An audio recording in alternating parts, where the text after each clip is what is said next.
এই ভদ্রলোকটা কি চিনেন? কিংবা ইনার নাম কখনো শুনেছেন? ইনি হচ্ছেন অমিত আগরওয়াল, যিনি কিছু না করেই বছরে $13 মিলিয়ন উপার্জন করেন, যা বাংলা টাকায় রূপান্তর করলে দাঁড়ায় ১৫৮ কোটি টাকা। এর পিছনের মূল কারণ হলো গত ২০ বছরে তিনি ১৩টি গুগল ওয়ার্কস্পেস প্লাগইন তৈরি করেছেন, যা সম্মিলিতভাবে ৫০ মিলিয়নেরও বেশি বার ডাউনলোড করা হয়েছে।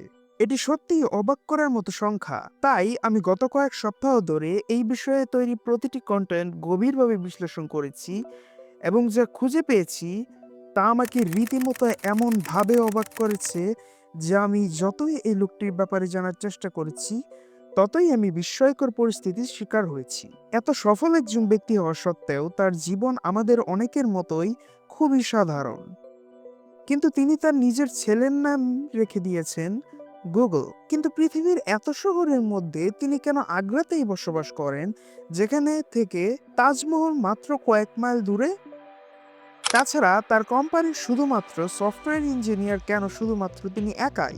এই ভিডিওতে আমরা অমিতের শৈশব জীবন, তার ব্লগের সূচনা এবং তার গুগল প্লাগইন সাম্রাজ্যের উত্থান নিয়ে আলোচনা করব, যা সরাসরি এক বিশাল কোম্পানির সাথে জড়িত, যার নাম পৃথিবীর সবাই জানে, আর সেটি হলো গুগল। এই গল্পের সূচনা হয় google.com থেকে। আমি হঠাৎ করেই অমিতের একটি আর্টিকেলের সন্ধান পাই, this YouTube video has an views, যেখানে তিনি ব্যাখ্যা করেন কিভাবে একটি ভিডিওর শিরোনাম স্বয়ংক্রিয়ভাবে আপডেট হতে পারে। এটি ছিল টম স্কটের ভাইরাল ভিডিওর প্রতিক্রিয়া হিসাবে লেখা একটি আর্টিকেল। এই ব্লগটি ছিল গুগল অ্যাপস স্ক্রিপ্টের উপর ভিত্তি করে, যা তুলনামূলকভাবে একটি অজানা প্রযুক্তি ছিল, কিন্তু অমিত এটাকে তার গোপন অস্ত্র বানিয়েছিল। আমি আরো জানতে চাই, তাই আমি তাকে গুগল করলাম। অমিতের জীবন শুরু হয় ভারতের উত্তরপ্রদেশের একটি ছোট্ট শহর আগ্রায়।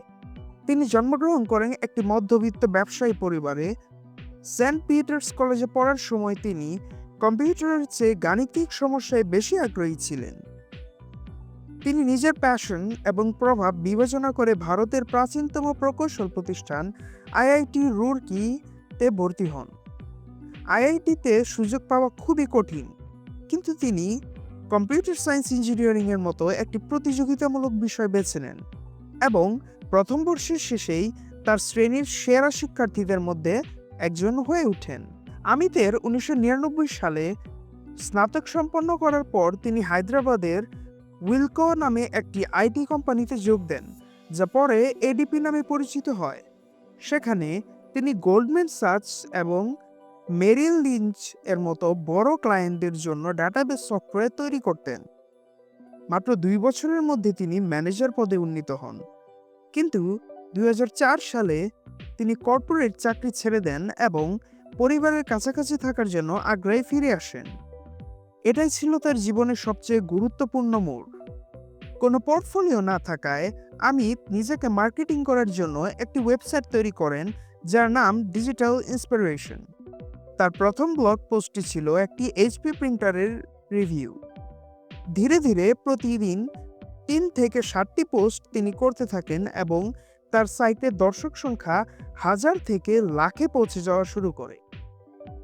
অমিত কখনোই ইনফ্লুয়েন্সার বা ব্লগার শব্দগুলো পছন্দ করেননি। তিনি নিজেকে টেকনিক্যাল রাইটার বা গিক বলতে ভালোবাসেন।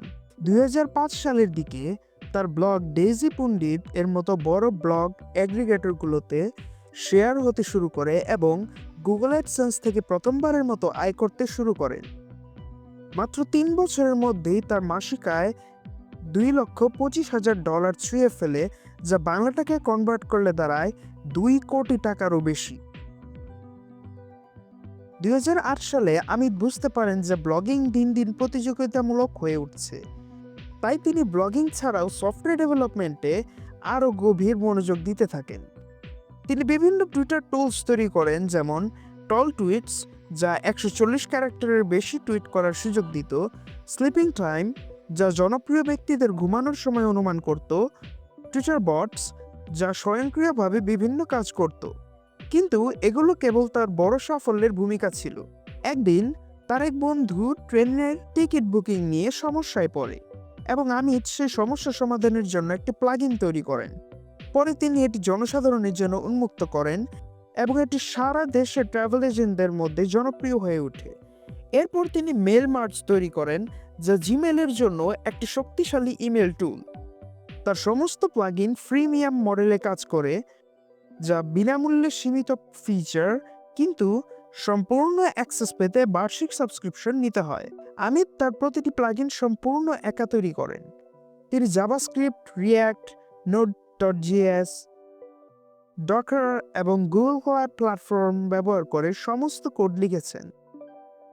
তিনি বড় কোম্পানিগুলোর মতো কোনো মার্কেটিং বাজেট ছাড়াই শুধুমাত্র ব্লগ এবং ইউটিউবের মাধ্যমে তার সফটওয়্যারগুলোকে জনপ্রিয় করে তোলেন। তার প্রত্যেকটি প্লাগইন লাখো বার ডাউনলোড হয় এবং অসংখ্য মানুষ প্রিমিয়াম ভার্সনের জন্য অর্থ প্রদান করে।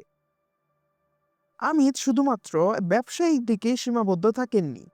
2021 সালে করোনা ভাইরাসের মহামারীর সময় তিনি একটি টুল তৈরি করেন যা ব্যবহারকারীদের ইমেইলের মাধ্যমে নিকটবর্তী ভ্যাকসিন সেন্টারের তথ্য জানিয়ে দিত। এটি ভারতীয় সংবাদ মাধ্যমে ব্যাপক প্রচার পায়। তিনি গুগলকে এতটাই পছন্দ করেন যে তার ছেলের ডাকনামই রেখে দিয়েছেন গুগল। মাইক্রোসফটও তাকে মোস্ট ভ্যালুয়েবল প্রফেশনাল স্বীকৃতি দিয়েছে 5 বার। আমিত কখনো বড় টিম বানাননি, কারণ তার বিশ্বাস ছিল আমি যদি একটি বড় টিম বানাতাম তাহলে হয়তো আরও বড় কিছু করতে পারতাম, কিন্তু আমি কোনো আফসোস করি না। তার গল্প এক মহাকাব্যিক যাত্রা, একজন ব্যক্তি, তার প্যাশন এবং গুগলের প্রতি তার গভীর ভালোবাসা, এবং তার নিজের কথায়, সকল ব্যস্ততার মাঝেও আমি কয়েকটি মুহূর্ত ধরে রাখতে পেরেছি, কিছু স্মৃতি, কিছু আনন্দ। এই ব্যক্তিটি একজন লিভিং লেজেন্ড। ওনার গল্প থেকে আমরা শিখতে পারি কোনো কাজের প্রতি প্যাশন এবং ডেডিকেশন, এই দুটি যত বেশি মাত্রায় দেওয়া সম্ভব, ততই আমরা জীবনে সফলতার মুখ দেখতে সক্ষম হব। আজকের মতো আমি আহাদ আহমেদ প্রান্ত এখানেই বিদায় নিচ্ছি। দেখা হবে পরের কোনো ভিডিওতে নতুন কোনো টপিক নিয়ে।